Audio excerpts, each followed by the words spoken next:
हमेशा अकेला चलता है, क्योंकि झूठ की भीड़ को उसका प्रकाश चुभता है। पर जो उस कठिन मार्ग पर अडिग रहता है, वह अंत में स्वयं प्रकाश बन जाता है। सत्य का मार्ग फूलों से नहीं, कांटों से सजा होता है।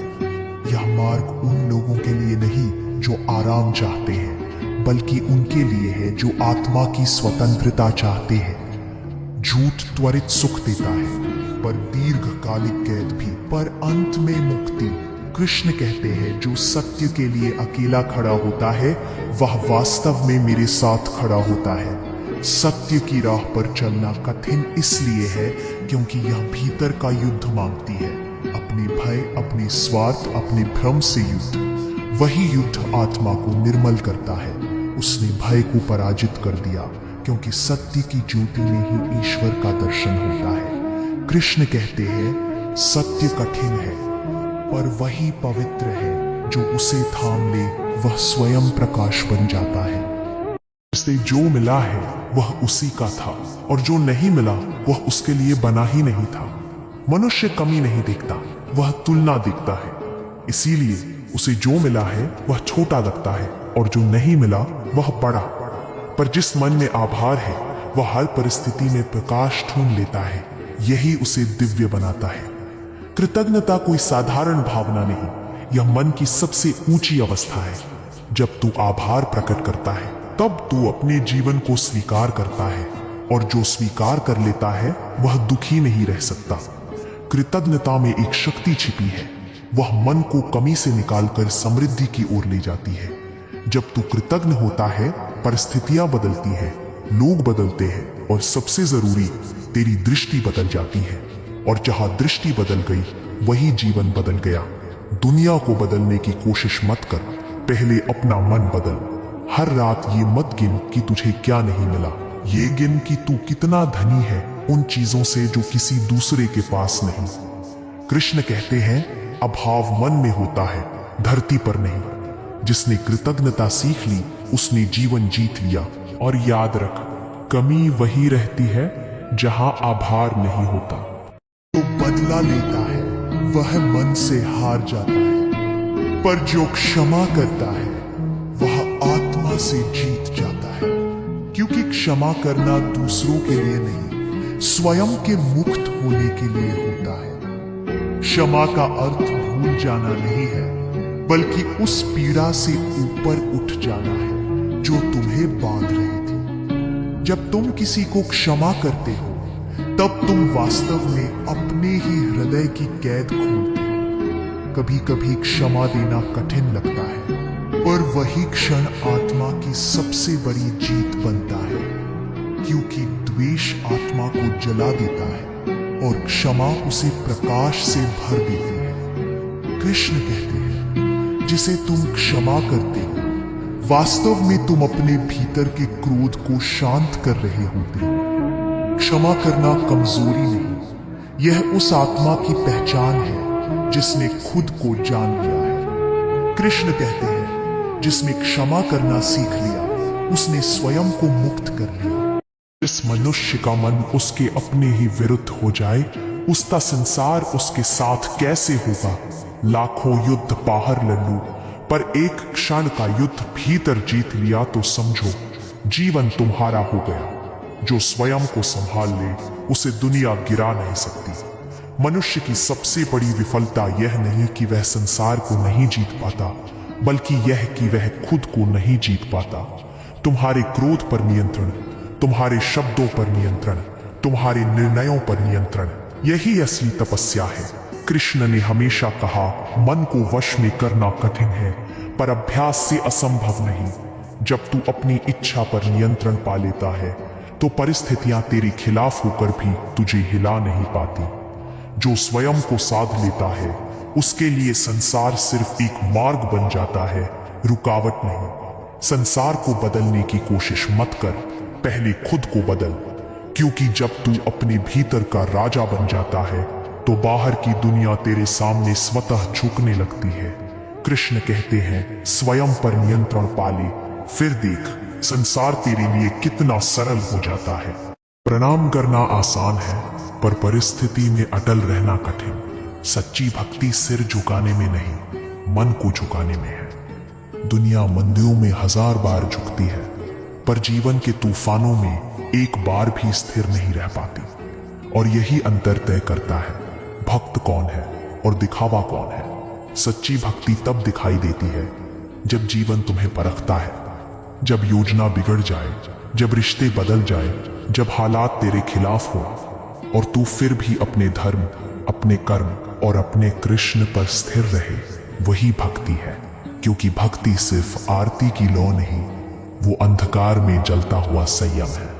भक्ति सिर्फ नाम जपना नहीं, वो परिस्थितियों में भी अपने स्वभाव को न गिरने देना है। कृष्ण हमेशा कहते हैं, परिस्थिति बदल सकती है, पर जो मुझे मानता है वो खुद को नहीं बदलने देता। यही स्थिरता, यही निष्ठा, यही अडिगता भक्ति को भक्ति बनाती है। जहां आसक्ति है वहां भय है, जहां भय है वहां दुख है, और जहां त्याग है वहां सच्ची स्वतंत्रता है। मनुष्य उसी से बंध जाता है जिससे वह अत्यधिक जुड़ जाता है, और यही बंधन उसे बार बार जन्म मरण के चक्र में खींचता है। आसक्ति का अर्थ सिर्फ वस्तु या व्यक्ति से जुड़ाव नहीं है, यह उस अपेक्षा का नाम है जो शांति को खा जाती है। जब तू कहता है मेरा, वहीं से दुख का आरंभ हो जाता है। कृष्ण ने अर्जुन से कहा था, कर्म करो पर फल की आसक्ति मत रखो, क्योंकि फल की आसक्ति ही मन को अशांत करती है, और वैराग्य वही शक्ति है जो मन को मुक्त करती है। वैराग्य का अर्थ भागना नहीं, बल्कि भीतर से स्वतंत्र होना है। जब मन किसी परिणाम पर निर्भर नहीं रहता, तभी सच्चा आनंद जन्म लेता है। जब तू आसक्ति छोड़ देता है तो संसार तुझसे कुछ भी नहीं छीन सकता, और यही क्षण है मुक्ति का, ज्ञान का और सच्ची भक्ति का। कृष्ण कहते हैं, जो छोड़ देता है वही सब पा लेता है। प्रेम वो नहीं जो पाने की चाह रखे, प्रेम वो है जो देने में सुख पाए, और जब प्रेम त्याग बन जाए तब वह भक्ति का सबसे पवित्र रूप बन जाता है। सच्चा प्रेम कभी स्वामित्व नहीं चाहता, वह केवल शुभ चाहता है, चाहे अपने लिए न भी हो। मनुष्य प्रेम को अधिकार समझता है, पर कृष्ण ने प्रेम को समर्पण बताया है। राधा ने कृष्ण को पाया नहीं, पर क्या कोई उन्हें अलग कर सका? त्याग में विरह है, पर उसमें करुणा भी है। त्याग में दर्द है, पर उसमें दिव्यता भी है, क्योंकि जहां स्वार्थ खत्म होता है वही आत्मा का मिलन होता है। कृष्ण कहते हैं, जो त्याग में भी प्रेम देख लेता है वह मुझसे दूर नहीं, मेरे हृदय में रहता है। त्याग हार नहीं है, यह प्रेम का अंतिम चरण है, क्योंकि जो छोड़ देता है वह पाने की हर सीमा से ऊपर उठ जाता है।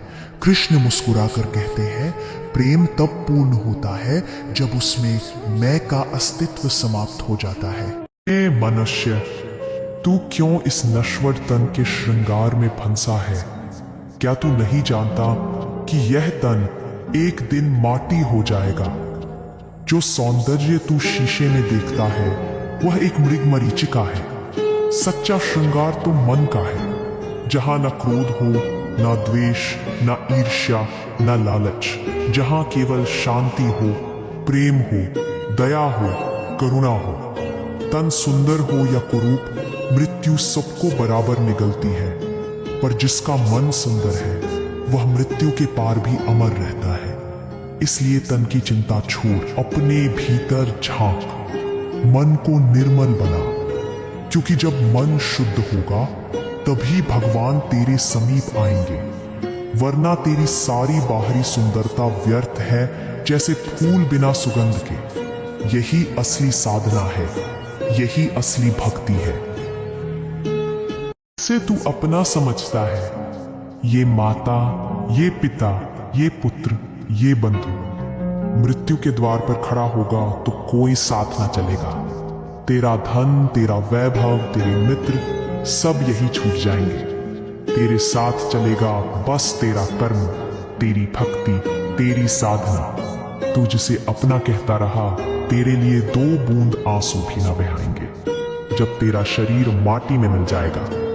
पर प्रभु, वो तो तेरे भीतर भी था, तेरे साथ भी था, आज भी है और मृत्यु के पार भी रहेगा, पर तू उसे ही भूल गया।